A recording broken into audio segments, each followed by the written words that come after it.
Hello বন্ধুরা, আজকে এই ভিডিওর মাধ্যমে দেখাবো যে বাইকের যে এসি থেকে ডিসি কনভার্ট কি করে এলইডি ল্যাম্প এটা ফিটিং করে আজকে দেখাবো।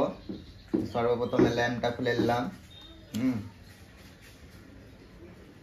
এলইডি ল্যাম্প ফিটিং করে দিলাম। এই যে জ্যাকটা রয়েছে, জ্যাকটা খুলে এই যে লাল হলুদ যে তারটা রয়েছে, এই তারটা খুলে বার করে দিতে হবে। আর এখান থেকে নিতে হবে 12 ভোল্ট লাইন, সেটা এই এই তারটাতে আছে, এই ওয়্যারটাতে 12 ভোল্ট লাইন আছে। এটাকে বাইপাস করে এটার সাথে জয়েন দিয়ে দিতে হবে, যে হলুদের সাথে। এই যে হলুদ তারটা যে দেখা যাচ্ছে, এই হলুদের তারের সাথে জয়েন দিয়ে দিই।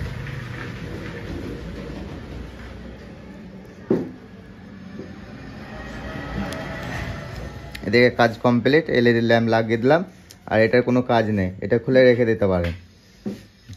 এবার আমরা চাবি অন করলাম, চাবি অন। এই যে লাইটের সুইচটা অন করা মাত্রই জ্বলতে শুরু হবে। ওকে, আপার ডিপার, সহজ পদ্ধতি। মাত্র এই তারটা খুলে দিলেই ব্যাস, এসি থেকে ডিসিতে কনভার্ট হয়ে যাবে।